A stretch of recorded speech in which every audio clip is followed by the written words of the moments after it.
Ambulance! అయ్యో, ambulance కాదు, ambulance. Ambulance!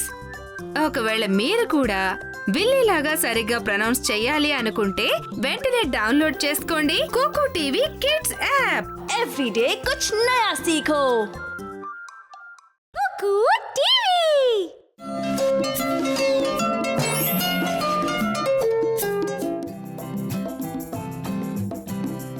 Neel, Naira, మీరింకా మీ బిల్డింగ్ బ్లాక్స్ ని ప్యాక్ చేసి పెట్టలేదా?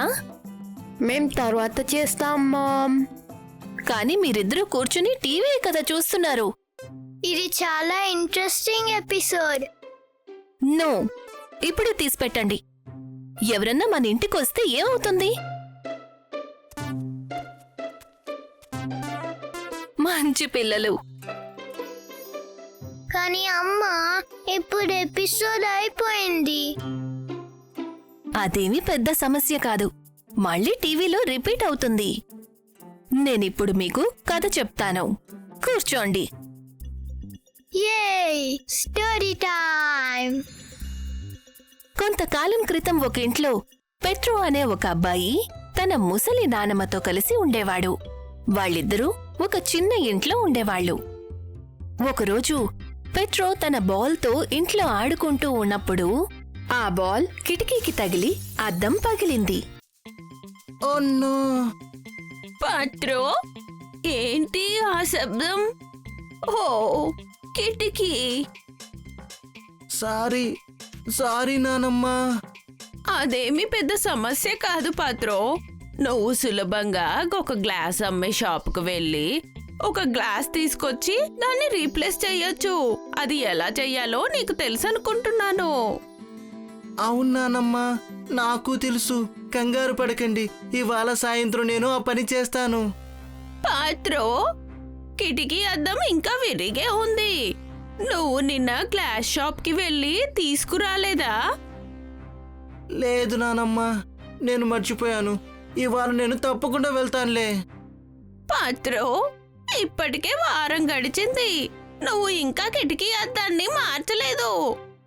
అవును నానమ్మా, నిజమే. కానీ రేపు మా ఫుట్బాల్ టీం మ్యాచ్కి ముఖ్యమైన మ్యాచ్ ఉంది. అదయ్యాక రేపే మారుస్తాను నానమ్మా, మాటిస్తున్నాను. పాత్రో, నాకు బాగా గుర్తుంది నానమ్మా. కిటికీయే కదా, నాకు తెలుసు. కానీ నాకు 2 రోజుల్లో పరీక్షలున్నాయి కదా, నేను చదువుకోవాలి. కానీ పరీక్షలయ్యాక ఖచ్చితంగా మారుస్తాను. పెద్రో అలా చాలా రోజుల వరకు ఏదో ఒక సాకు చెప్తూ వస్తాడు. కిటికీని మాత్రం బాగు చేయించడు.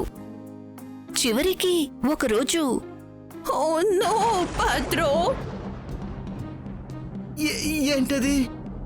నేను వస్తున్నాను నానమ్మా. ఏమైంది? పెద్ద తుఫాను వచ్చేలా ఉంది పాత్రో, చాలా భయంకరమైన తుఫాను. Oh no!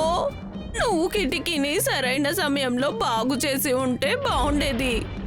ఏం కాదులే నానమ్మా, దీనివల్ల మనకి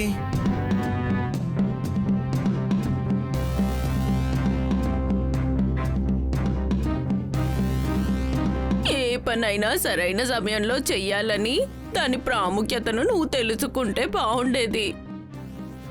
ఏమీ అయ్యేది కాదు.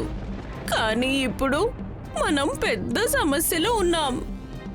అందుకే మనం మన పనులన్నీ కూడా ఎప్పటికప్పుడు పూర్తి చేయడమే మంచిది. నాకు అర్థమైందమ్మా.